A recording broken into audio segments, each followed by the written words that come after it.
kalau kita lihat pada peristiwa itu di mana kampus membuat pernyataan seperti itu kan menunjukkan bahwa ada kekhawatiran dari kampus dengan langkah-langkah saya itu. Mengapa saya diberhentikan itu? Diantaranya karena rektor merasa tidak nyaman dengan keberadaan saya selama ini, dari kiprah. Ya. Kemudian yang kedua, karena rektor ternyata sering ditelepon oleh Partai Coklat.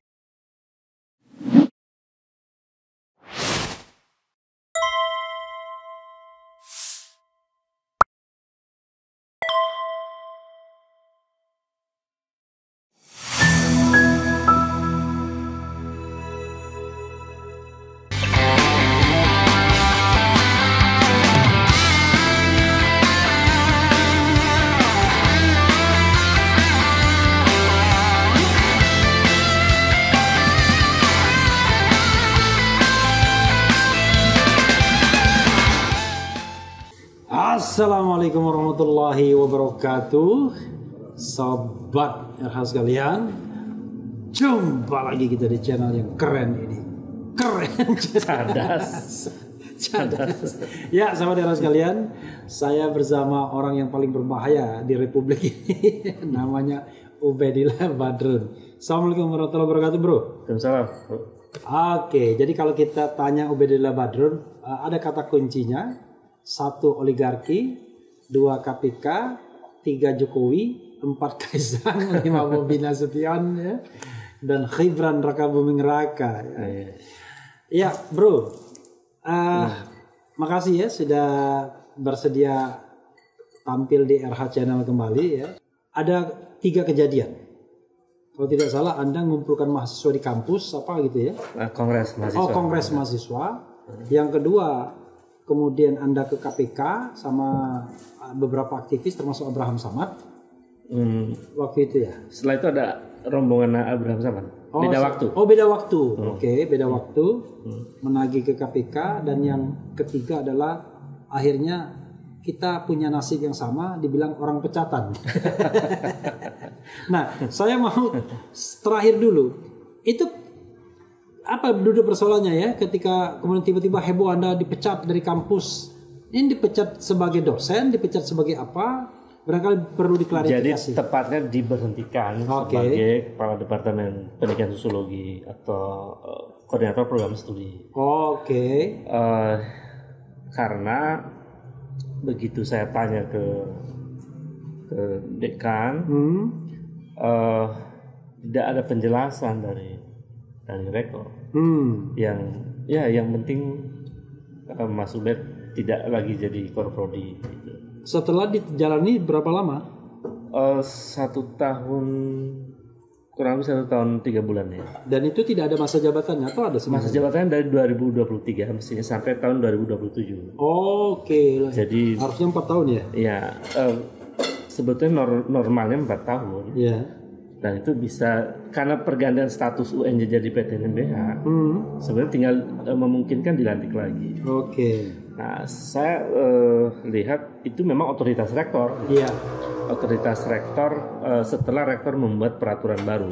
Ada namanya peraturan rektor nomor 1 tahun 2025. Di antaranya pasal 6 itu menyebutkan bahwa pergantian atau pengangkatan kepala departemen itu bersifat penugasan dari rektor. Sebelumnya dari dekan? Sebelumnya itu prosesnya dari musyawarah prodi dulu. Prodi di musyawarah fakultas. Program studi, lalu diajukan ke dekan, lalu di-SK-kan oleh rektor.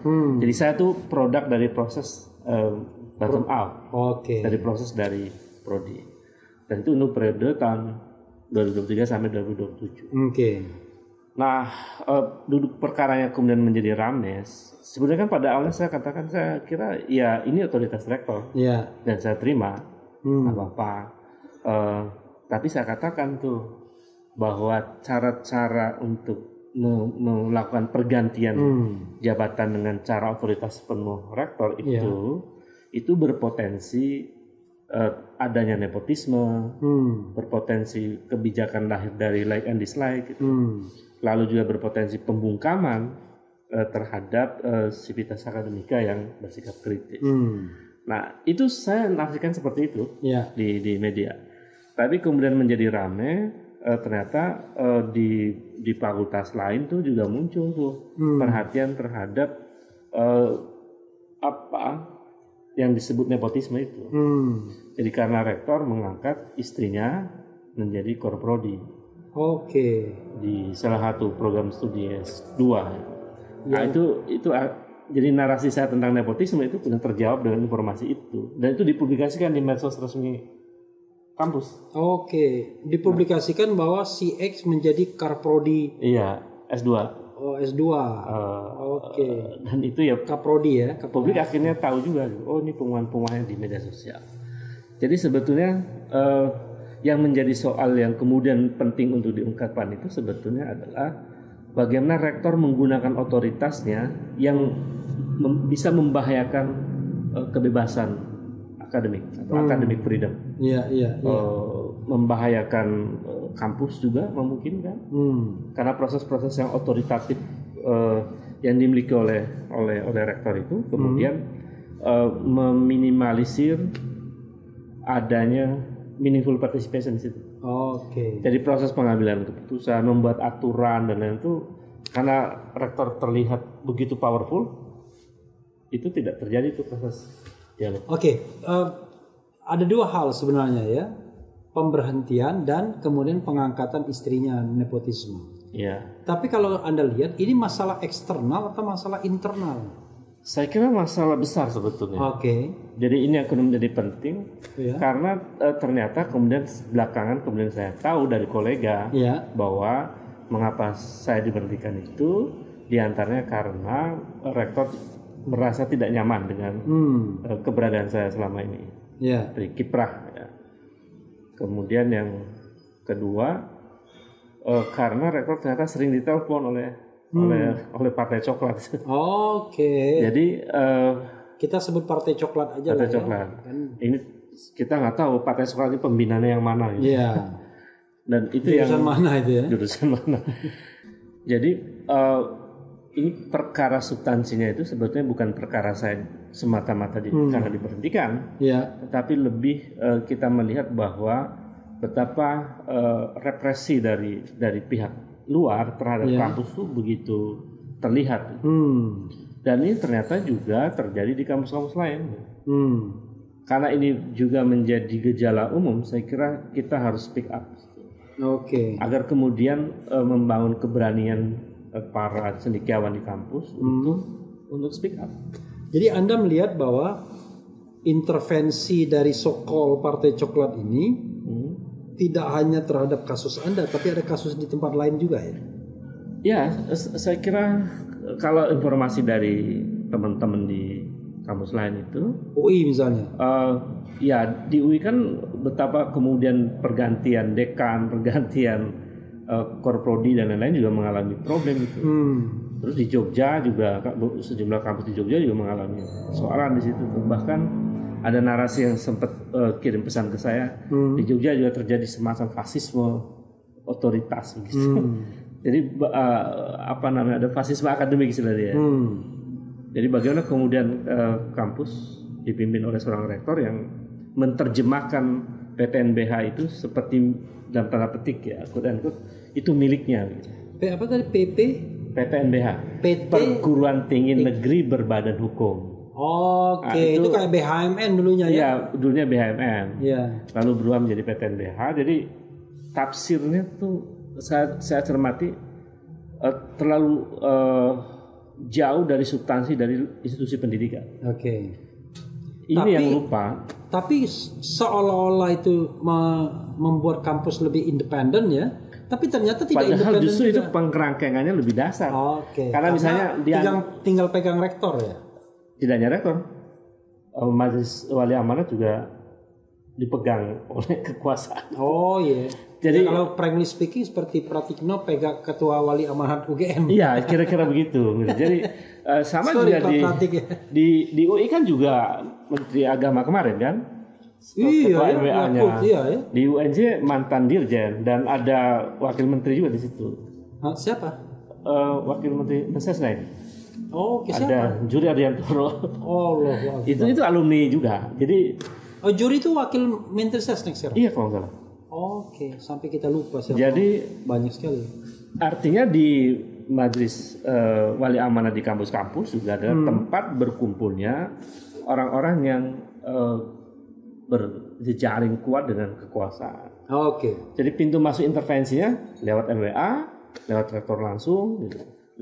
Lewat ikatan alumni dan lewat status PTNBH ini perguruan tinggi negeri. Jadi ternyata semangat otonomi PTNBH itu tidak seperti yang dibayangkan ketika mendesain tentang konsep PTNBH itu. Jadi otonomi yang dimaksud ini otonomi cari duit aja kayaknya ya. Iya, tapi betul. Bukan otonomi negara seperti mau lepas tangan, silakan kamu cari duit sendiri. Tapi suara kritis tetap dibuka. Betul. Melalui proses-proses yang tadi saya ceritakan. Itu namanya kalau bahasa daerah kami enak di diri, nggak enak di orang. Gitu.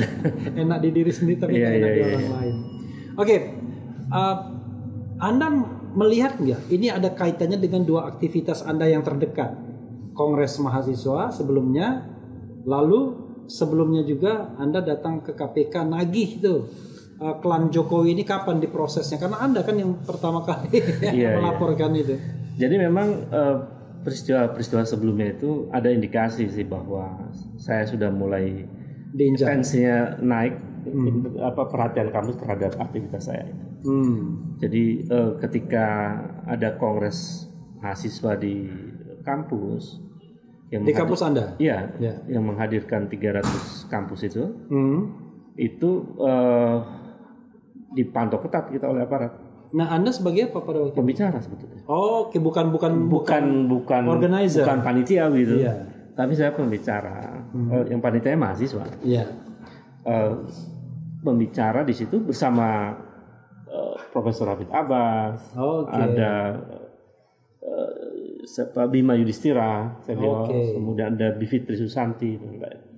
Jadi itu orang-orang kritis independen. Iya, dan di situ sangat saintifik diskusinya. Tapi kemudian pihak universitas langsung buat pernyataan tuh bahwa Kongres Mahasiswa itu dalam tanda petik seperti ilegal gitu, di luar tanggung jawab kami. Melepas tangan. Melepas tangan. Jadi mungkin ada kekhawatiran dari mereka dan informasinya memang ditelepon oleh Parcok. Kongres itu menghasilkan apa waktu itu? Di antara hasil dari kongres itu mengevaluasi pemerintahan Jokowi. Belum selesai pada waktu itu? Belum selesai, bulan November. Bulan November sudah selesai dong? Setelah Prabowo baru dilantik ya? Seingat saya sebelum pemilu ya, saya lupa ya. Bulan Agustus saya lupa. Yang jelas masih dalam masa pemerintahan Jokowi. Jadi ada kesimpulan penting di waktu itu tentang evaluasi pemerintahan Jokowi, termasuk juga diskusi-diskusi soal bagaimana kemudian Jokowi dievaluasi secara detail gitu, yang merusak demokrasi, korupsi yang merajalela dan lain-lain. Jadi kalau kita lihat pada peristiwa itu di mana kampus membuat pernyataan seperti itu kan menunjukkan bahwa ada kekhawatiran dari kampus dengan langkah-langkah saya itu. Padahal langkah saya itu sebagai pembicara di situ ya. Kira-kira itu. Habis itu Januari saya ke KPK. Tanggal 10 Januari. 7 Januari. 7 Januari ke KPK. KPK dalam rangka apa? Sama siapa waktu itu pergi? Saya dengan teman-teman aktivis 98 yang tergabung dalam Nurul 98, Rai Rangkuti. Ada beritanya juga saya. Dan kawan-kawan itu kan karena waktu itu ada rilis OCCRP yang menempatkan Jokowi sebagai salah satu yang terkorup di dunia itu. Nah, kita dalam KPK untuk meminta KPK untuk mengungkap kembali laporan-laporan masyarakat seiring dengan rilis OCCRP itu. Bahwa dunia sudah melihat bahwa Jokowi itu problem.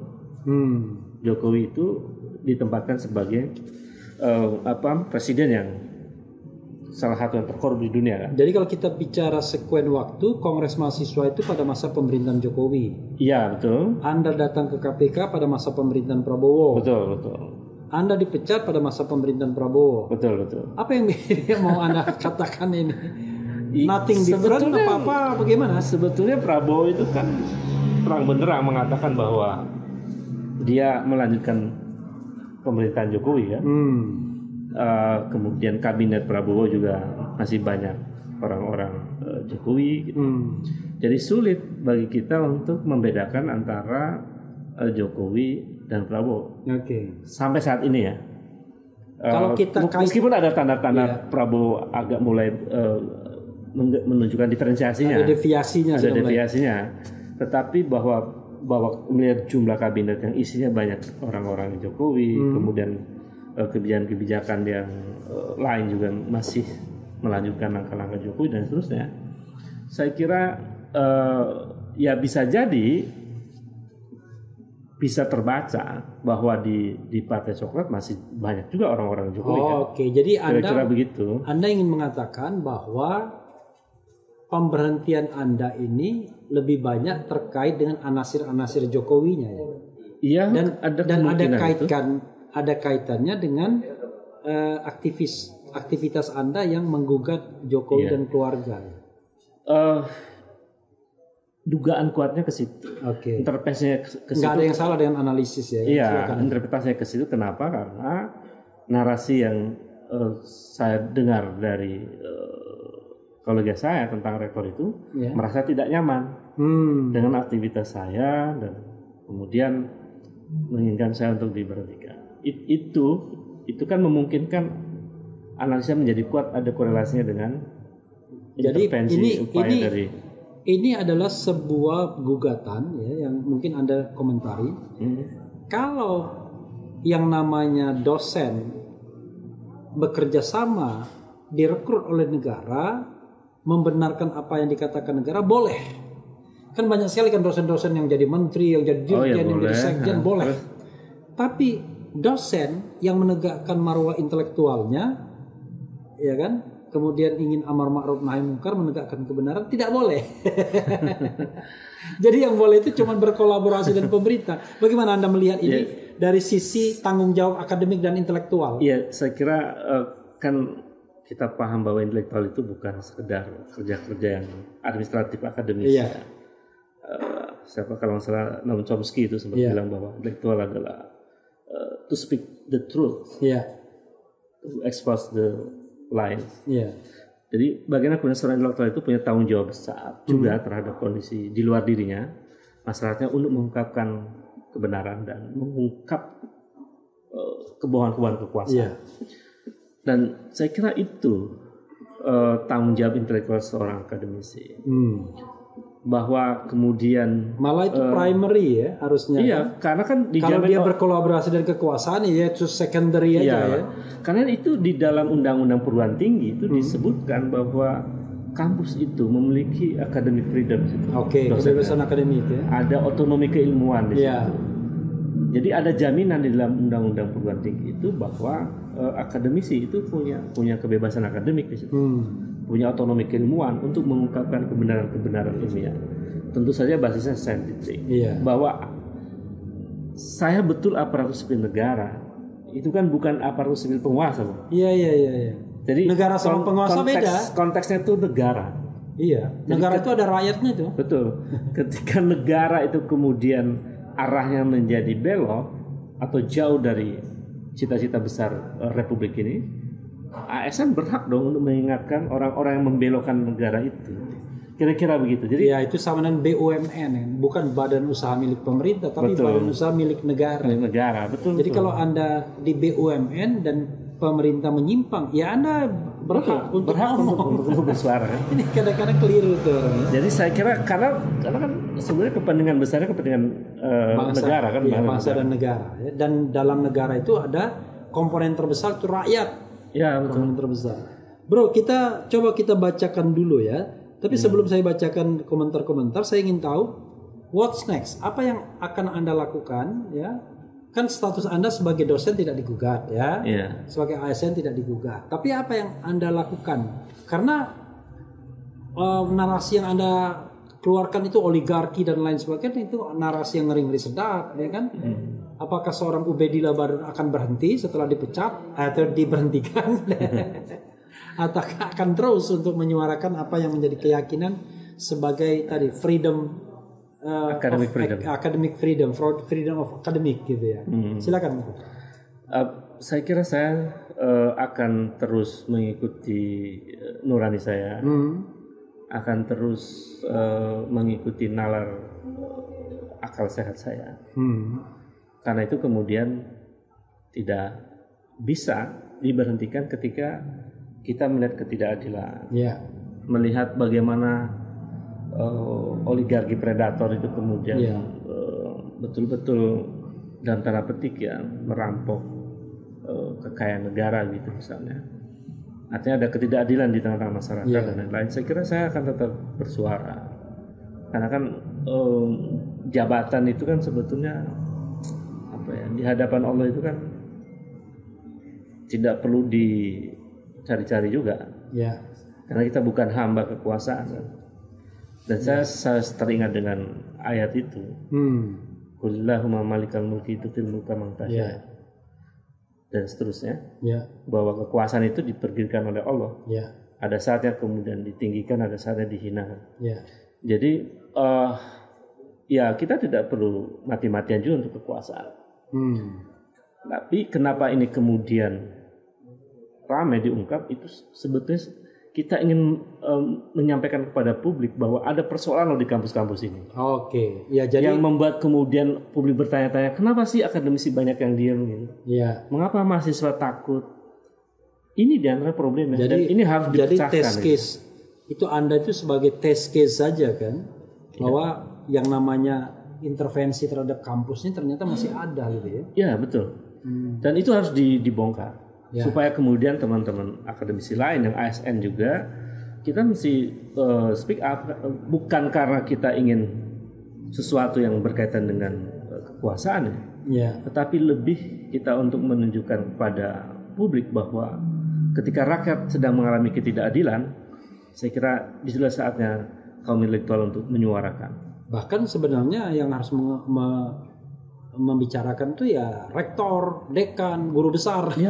Karena dia punya otoritas toh. Iya, punya otoritas ya kan. Jadi kita sedih juga sebetulnya kalau melihat kampus-kampus itu karena rektor tidak lagi menjadi corong dari kebenaran ilmiah. Rektor tapi menjadi aparat tetapi menjadi aparat kekuasaan gitu. Bukan aparat negara gitu. Jadi saya kira kita perlu juga mengkritik rektor-rektor ini.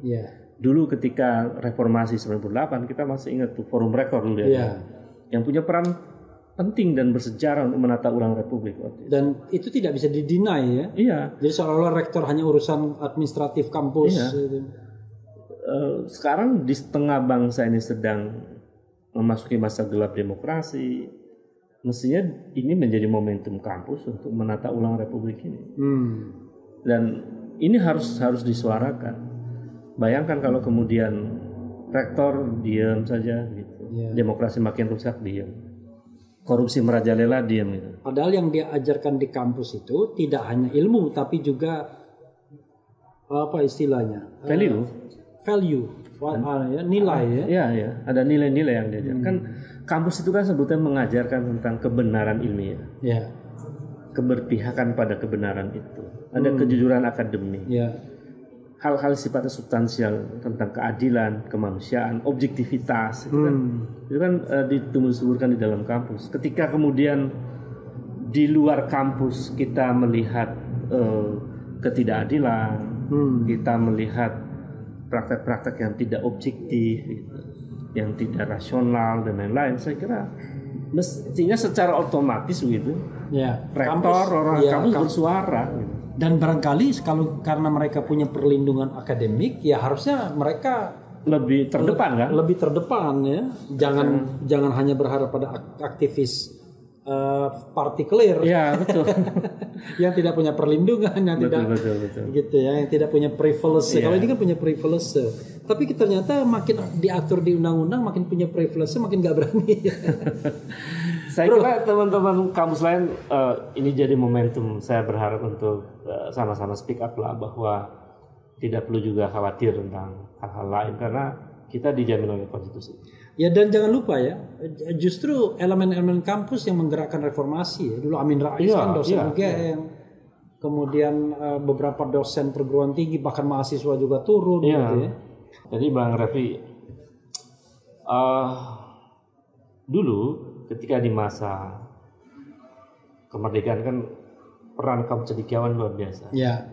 Lalu di episode jatuhnya rejim Orde Baru waktu itu, juga peran cendekiawan, peran civil society itu luar biasa. Sekarang itu memang kita kehilangan civil society yang progresif. Dulu kita ada Amin Rais sebagai ketua Muhammadiyah, ada Gus Dur sebagai ketua NU. Sekarang NU sama Muhammadiyahnya dapat kue kekuasaan, dan jalur tambang loh. Iya. Jadi sekarang kemudian kampus mau dikasih tambang juga. Oke. Jadi maksud saya sebenarnya sekarang itu ada semacam kekosongan civil society. Itu yang kemudian rakyat yang tertindas itu seperti tidak mendapatkan rengkuhan dari ormas-ormas besar ini. Jadi terlalu banyak anak-anak terlantar di Republik ini. Maksudnya anak-anak Nahdien, anak-anak NU gitu. Kita atau bergerak sendiri-sendiri tapi tidak dinaungi organisasi itu ya. Itu kan dua organisasi besar. Iya, kan? Dan cenderung lepas tangan gitu ya. Cenderung melepas. Ada gerakan bilang wah itu pribadi dan lain sebagainya. Kalau dulu kan satu suara tuh Gus Dur, Amin Rais dan lain-lain. Jadi saya kira di tengah kekosongan ini mesti hadir New Civil Society. Nah, New Civil Society itu kita lihat ya, kalau kita lihat ini terakhir ya soal PSN, PIK misalnya. Iya, betul. Ternyata yang bersuara kencang itu bukan dari ormas-ormas. Bahkan ormas-ormas yang tadi disebutkan malah jadi centengnya kan. Yang instrumennya oligarki. Iya, bersuara itu walaupun kita tidak bisa mengatakan ormasnya kan, tapi orang-orangnya civil society. Yang non civil society besar ya. Iya, nah sekarang justru yang menjadi pionir untuk bersuara itu orang yang tidak ada afiliasi dengan civil society. Seperti Said Didu gitu ya. Tidak pula berafiliasi dengan kampus. Tepatnya dia pensiunan ASN. Tidak juga berpartai ya.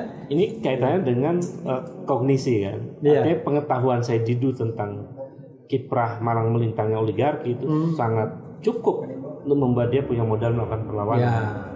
Jangan-jangan kampus nggak mengerti juga pola oligarki bekerja menguasai kekayaan alam Republik ini gitu. Jadi itulah di tengah kekosongan itu saya kira orang-orang seperti saya Didu dan lain-lain itu kan bisa membentuk semacam new civil society itu. Jadi kita membutuhkan civil society baru.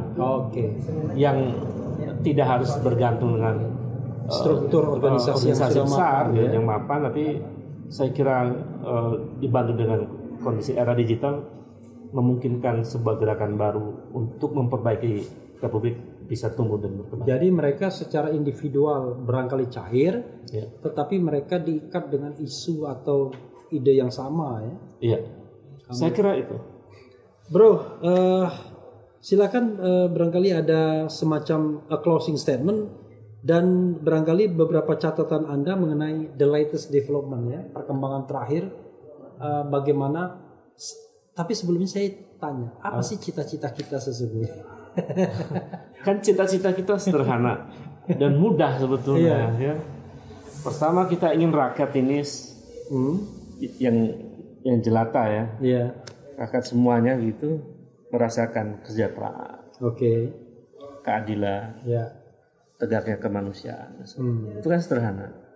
Yang kedua, untuk bisa tegaknya semua situasi sejahtera dan keadilan dan seterusnya itu kan memerlukan instrumen-instrumen negara yang pro terhadap kepentingan rakyat banyak. Yang amanah, yang jujur.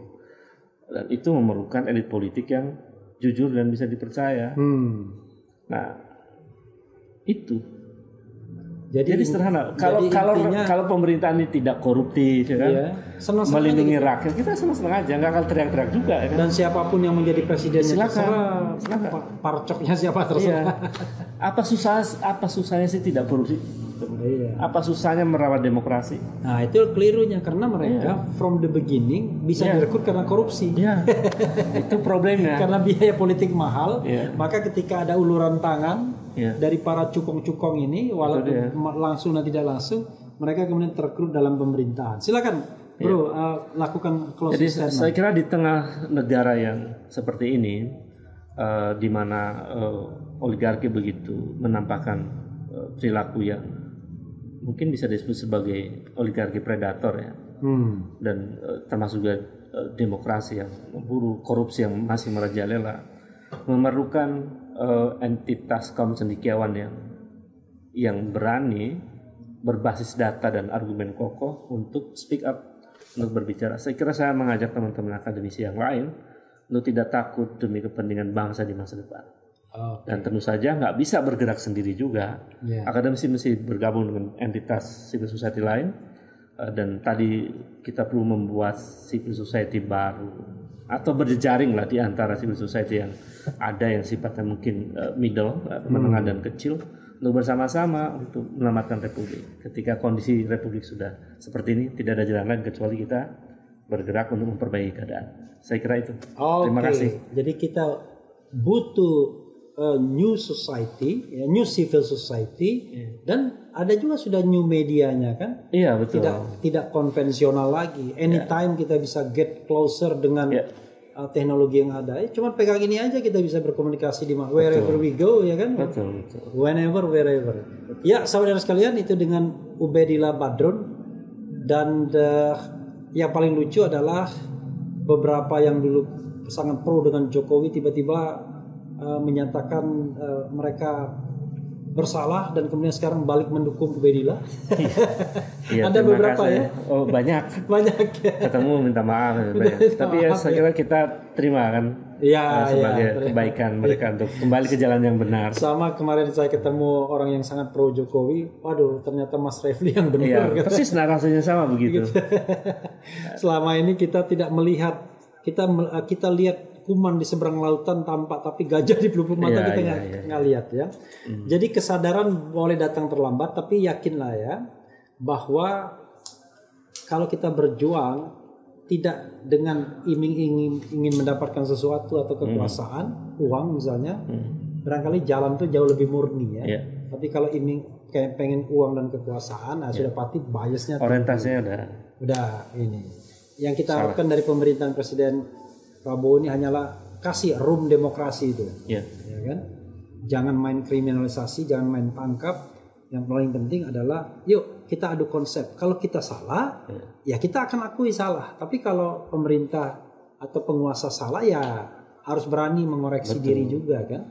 Bahkan bila perlu memecat orang-orang yang dianggap dablek supaya tidak menomon. Ya. Apa istilahnya kemarin nih kalau saya tuh lupa dia ngomong ada apa istilah ya? Ada istilah dia terakhir ini mengatakan pokoknya saya akan berhentikan tuh. Bersihkan itu ya? Iya, bukan apa istilahnya, bukan bersihkan. Coba kita cek biar kita enggak.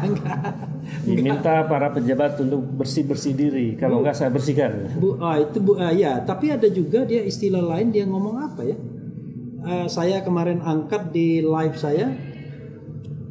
Itu dia ngomong ini lupa saya. Tapi yang jelas adalah dia mengatakan disingkirkan. Saya singkirkan. Iya.